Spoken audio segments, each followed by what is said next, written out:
શ્રી પ્રતાપરુદ્ર હનુમાનજી મહારાજના સાનિધ્યમાં અને દત્ત પરંપરામાં પ્રગટેલ તમામ ચેતનાઓનું પ્રગટ સ્વરૂપ એવા ભગવાન ઔદુંબરની છત્રછાયામાં અવધૂતિ આનંદના પારાયણ નિમિત્તે અવધૂતિ ગંગામાં માનસી સ્નાન કરવા માટે અત્રે ઉપસ્થિત સર્વે ભક્તોના હૃદયમાં બિરાજેલા ગુરુ મહારાજના ચરણમાં પ્રણામ. એટલે આપણે 270 આવ્યા. આ હલડું યાદ છે ગ્રંથમાં ક્યાં આવે છે? મદાલસા પોતાના છોકરાને ઝુલાવે છે ને ત્યારનું આ હલડું છે. એમાં મદાલસાએ આ શરીરને જ પારણા તરીકે સંબોધ્યું છે. કુંવર પારણે ઝૂલો, આ રડે છે શું કામ? મહા મુસીબતે આ મનુષ્ય દેહ મળ્યું છે જે પુણ્યનું ધામ છે. 184 યોનિમાં ઊંચા નીચા કામો કર્યા, દેવ ધ્યાન તપ તીર્થો કેટલા કર્યા, કેટલા પુણ્ય કર્યા, દાન કર્યા, તોય તારું મન થયું નથી અને ભટકે છે. ક્રિયાત્મક ભક્તિથી મન ભટકે છે અને સંસારના રૂપમાં મોયો અને આંખો તારી ફૂટી ગઈ, તોય ચેત્યો નહીં અને વિષયોને ગધેડાની જેમ ચૂંચ ચૂંચ કર્યા. ખરસમ એટલે ગધેડાની જેમ. અને નરકમાં પડ્યો. ભોગવેલા ભોગોમાં ફરી ફરી કેમ રમે છે? એકના એક જ ભોગ ભોગવીએ છીએ આપણે, કોઈ નવા ભોગ હોતા જ નથી. વૈરાગ્ય વગર મન ઠરતું નથી. મારું માન છોકરાના નાનપણથી શીખવાડે છે માં, વૈરાગ્ય વગર મન થશે નહીં. અનેક હાટ તે શોધ્યા એટલે બહુ ફાંફા માર્યા સંસારમાં, પણ જોઈતી વસ્તુ મળી નહીં. કઈ જોઈતી વસ્તુ? શાંતિ. એ તને મળી નહીં. શાંતિ માટે ફાંફા માર્યા, વૃથા ભટક્યો અને અમૂલ્ય કાયા તે વેચી મારી. હવે માર્ગ પર આવ્યો છે. હવે સાવધાન થઈ જા, ખોટું રડવાનું બંધ કરી દે, નહીં તો ડૂબીશ. આ સંસારનો મોહ ઠગારો છે, એને છોડ અને તારી જાતે વિચાર કર. મૂળની શોધ કર અંતરમાં. બહાર ફાંફા મારવાના મૂકીને અંતર્મુખ થા. કેમ રડે છે? જન્મ મરણને રડવાની જરૂર નથી, કારણ કે જન્મ મરણ તને છે જ નહીં. તું તો નિર્વિકાર છે. શરીરને પોતાનું માનીને કેમ રડે છે? એ તો તૂત છે. તું એ શરીર મૂળમાં નહોતું અને ભવિષ્યમાં નહીં હોય, એ મિથ્યા છે. શરીર એ માતા પિતાના મહેલમાંથી બન્યું છે. એને ચેતન કેવી રીતના કહેવાય, એને મંગળ કેવી રીતના કહેવાય? એ તારું રૂપ પણ નથી. એ તો અડ માંસનું પૂતળું છે. એને તારું રૂપ કેમ માને છે? અને અહંકારને મમતાથી મરે છે અને હાથે કરીને ભવસાગરના કૂવામાં પડે છે. કોણ માં, કોણ પિતા, કોણ પત્ની, કોણ પરિવાર વગર વિચારે મારું શું કામ કહે છે? આ તો હાડકાં અને માંસ, ઉપર ચામડી, અંદર વિષ્ઠા અને મૂત્ર, એને હું કરીને ખોટો દુઃખી શું કામ થાય છે? આ શરીર એ તામસી છે, એ તું નથી. શરીરમાં જે શરીર છે તે તામસી છે, અંદરનો પ્રાણ છે તે રજોગુણી છે, અને આ શરીર ઇન્દ્રિયો વડે ખાય છે, પીએ છે અને પાપ પુણ્ય કરે છે.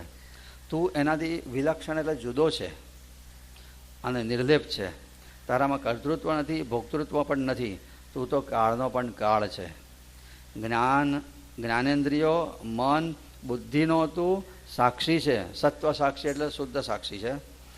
એ બધાની ગતિ ચંચળ છે અને ગતિ વિકૃતિ છે. તું એનાથી ન્યારો છે.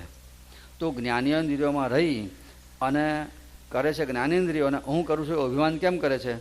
બુદ્ધિ ચંચળ છે, એ વધે છે ઘટે છે, પણ તું નથી. એ તું સ્વપ્નમાં પણ ઇન્દ્રિયો નથી. તું આનંદ આત્માથી પણ જુદો છે. પ્રિય મોદ અને પ્રમોદ. પ્રિય એટલે ગમતી વસ્તુ, મોદ અને પ્રમોદ, એનાથી તને આ બધો આનંદનો જે અનુભવ થાય છે, પણ આનંદનો અનુભવ કરનારો તું જુદો છે. ભોગતા તેથી દૂર. તું તો એનાથી પાર છે. તું સ્વયં તારા આત્માને જોઈને રહે, આત્મતૃપ્ત થા, અને જવું આવું તારે છે જ નહીં. તું નિત્ય મુક્ત જ છે. 3 દેહ. કયા 3 દેહ? સ્થૂળ શરીર, સૂક્ષ્મ શરીર ને કારણ શરીર. સૂક્ષ્મ શરીર એટલે શું? મન. કારણ શરીર એટલે વાસના. 3 દેહ, 3 અવસ્થા. કઈ અવસ્થા? જાગૃત, સ્વપ્ન અને સુષુપ્તિ. આનો તું સાક્ષી છે. અણુ મેરુમાં તું વ્યાપેલો છે આત્મા સ્વરૂપે. સત્ય છે, પૂર્ણ છે ને એ ચોક્કસ નિર્ણય છે. આવું વિચારીને રહે. તારા પોતાના રંગને જુઓ. તને પોતાને જન્મ મરણ નથી. તું કેવળ નિસંગ છે. નાનપણથી માં છોકરાને આવું શીખવાડતી હતી. હજી છોકરા યોગી થાય ને. આજે તો જો લગ્નમાં જવાનું, જરા સારા કપડાં પહેરવા પડે. આવા પહેરીને જવાય? આવું સારું ના લાગે, આવું સારું લાગે, બધું નાનપણથી શીખવાડી દઈએ. એટલાનો દેહાધ્યાસ મજબૂત થતો જ જાય. ઝૂલો રે કુંવર પારણે કેમ રડે તું આમ મહામુસીબતે આ મળ્યું પુણ્ય નર દેહ ધામ જાતા ભૂલો માર્ગમાં રખડ્યો આમ ને આમ લાખ 84 યોની મહી કરી ઊંચ નીચ કામ દેવ ધ્યાન તપ તીરથો કર્યા પુણ્ય ને દાન તોય મન નવ આઠર્યું ભટકે ચોદિશ માન મોયો રૂપે ને ફૂટી આંખડી તોય ચેત્યો ન તેમ ચૂથી વિષય ખર સમાહી પડ્યો નરકમાં એમ ભુક્ત ભોગમાં ફરી ફરી કેમ રમે નિર્લાજ વીણ વિરતી મન ના ઠરે મારું માન તું આજ શોધ્યા હાટ અનેક તે મળી વસ્તુ ન ત્યાંય ભૂલી વૃથા ભટક્યો આહા વેચી અમૂલક કાય આવ્યો માર્ગ પર હવે થાતું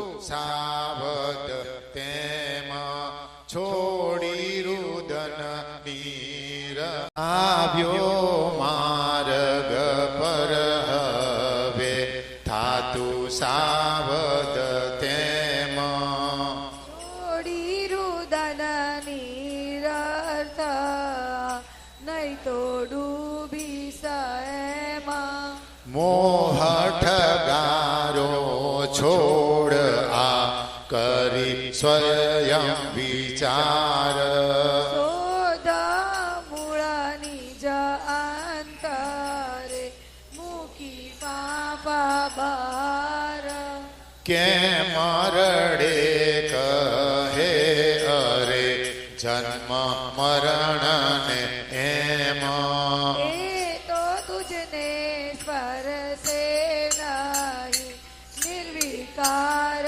તું તેમાં માની દેહ પોતાને રડે એ તો તું તજ છે નો તો મૂળે નહીં હશે મિથ્યા તેથી એ દેખા માત પિતાના મેલથી થયો ઉર્ત વચ્ચે જે એમ કેમાં ચેતના મંગલ થકી સ્વાત્મા રૂપ એ તેમાં હાડ માસનું પૂતળું માની નિજનું રૂપ અહમ મહત્વથી કામ રે પડે હાથે ભવકૂપ કોણ માતા કોણ તાત